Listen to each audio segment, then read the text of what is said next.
આપ જોઈ રહ્યા છો સ્પાર્ક ટુડે ન્યૂઝ। છોટાઉદેપુર જિલ્લાના બોડેલી ખાતે બજાજ ફાઇનાન્સ કંપનીના કર્મચારી અને તેના મિત્રએ 56 લાખથી વધુ 65 જેટલા લોકોને ભોગ બનાવ્યા છે। ડિજિટલ યુગમાં છોટાઉદેપુર જિલ્લામાં સરળ રીતે બજાજ ફાઇનાન્સમાં મોબાઈલ, વોશિંગ મશીન, ફ્રીજ તેમજ અન્ય ચીજવસ્તુઓની લોન સરળતાથી મળે। દરેકના આધાર પુરાવા બજાજ ફાઇનાન્સ કંપનીને એક કર્મચારી લોકોના હતા, જેનો ફાયદો ઉઠાવી ગયા। લોન પડાવી સાથે જ સમગ્ર મામલે બહાર આવ્યો છે। લોન પાડી દેતાનો જે કિસ્સો છે તે બહાર આવ્યો છે। પોલીસ ફરિયાદ પણ નોંધાતા પોલીસે તપાસ હાથ ધરી છે। જ્યારે ડિજિટલ યુગમાં હવે આવી રીતની છેતરપિંડીના બનાવ વધી રહ્યા છે, ત્યારે આદિવાસી વિસ્તારમાં લોકોને સાક્ષરતાનું પ્રમાણ ઓછું છે, જેનો લાભ આવા બજાજ ફાઇનાન્સ કંપનીના કર્મચારી ઉઠાવી રહ્યા છે। સ્થાનિક લોકોના માથે લાખો રૂપિયાનું દેવું આવી પડ્યું છે। બજાજ ફાઇનાન્સે આવા કર્મચારીઓને રાખતા પહેલાં તકેદારી રાખવી જોઈએ।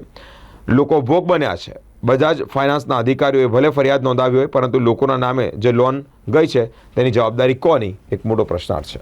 બોડેલી પોલીસ સ્ટેશન ખાતે ગઈ તારીખ 30/11/2024 રોજ જે બજાજ ફાઇનાન્સ જે છે એમના એરિયા મેનેજર નિગમભાઈ જયંતિલાલભાઈ પટેલે એક ફરિયાદ આપેલી છે। આ ફરિયાદ છે એ પ્રજ્ઞેશ કુમાર નટવરભાઈ પંચાલ અને ખુમાનસિંહ ફુલસિંહભાઈ રાઠવા એ બંને વિરુદ્ધ છે। અને ફરિયાદની હકીકત એવી છે કે જે પ્રજ્ઞેશભાઈ પંચાલ છે એ બજાજ ફાઇનાન્સ જે કંપની છે એમાં સેલ્સ એક્ઝિક્યુટિવ તરીકે બોડેલી બ્રાન્ચમાં ફરજ બજાવતા હતા।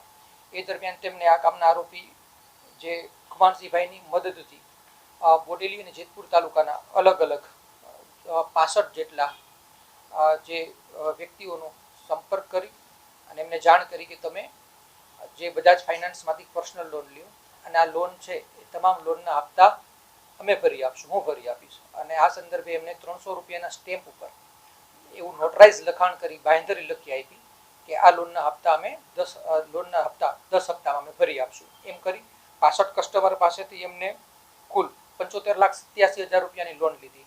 અને એ લોન છે એમાંથી જે આજે આખો સમયગાળો છે જે બનાવ બન્યો છે એ જૂન 2022 થી જૂન 2024 સુધીનો સમય છે। આ સમય દરમિયાન આટલી લોન લીધી અને હાલ જે બેંકને 56,53,958 રૂપિયા જેટલી માતબર રકમ છે એ લોનની ભરપાઈ ન થઈ, જેના કારણે બેંકે તપાસ કરતા કસ્ટમર પાસેથી એમને હકીકત મળી કે આ લોન છે એમને પર્સનલ લોન લીધી છે અને બેંકના એક કર્મચારી પ્રજ્ઞેશભાઈ અને કુમારસિંહના કહેવાથી લીધી છે। આ રીતનું એમની પાસે લખાણ છે। આવી રીતના બંને આરોપીઓએ જે છે એમને 56,53,958 રૂપિયા જેટલી રકમ છે એ લોનની નહીં ભરી પોતાના અંગત વપરાશમાં લઈ ગુનો આચરેલ છે। એમના વિરુદ્ધમાં ધોરણસર ફરિયાદ દાખલ કરવામાં આવેલી છે અને હાલ તપાસ ચાલુ છે અને આરોપીઓ વિરુદ્ધ પુરાવા મેળવી અને એમને ધરપકડ કરવામાં આવશે અને ઘટતી કાર્યવાહી કરવામાં આવશે। મારું નામ નાયકા મંગાભાઈ ધનજીભાઈ છે। હું ગામ ઊંચાપુર રહેવાસી ફળિયા ખરાટીનો છું અને બજાજ ફાઇનાન્સની અંદર હું લોન 2 મોબાઈલ લીધા ત્યારે લોન પાસ થઈને 1,43,000ની લોન પાસ થઈ અને એ હું ના કીધી ત્યારે 2 લોકો આવ્યા, રાઠવા ખુમાનસિંહ અને પ્રજ્ઞેશ પંચાલે એમ કીધું કે તમારે લોનની જરૂર ના હોય તો લોન ઉપાડીને મને આપી દો, એવો આગ્રહ કર્યો અને હું એમને લોન ઉપાડીને પૈસા આપી દીધા અને 35,000 મારા ખાતામાં રાખ્યા હતા કે એ લોકો હપ્તા નહીં ભરી શકે તો હું ભરીશ એમ કરીને।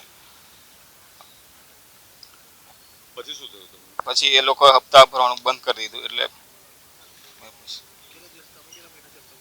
મેં 7 મહિનાથી હપ્તા પૂછ્યું છે। અમારી માંગ છે કે એમાં કંઈક કાનૂની કાર્યવાહી કરે।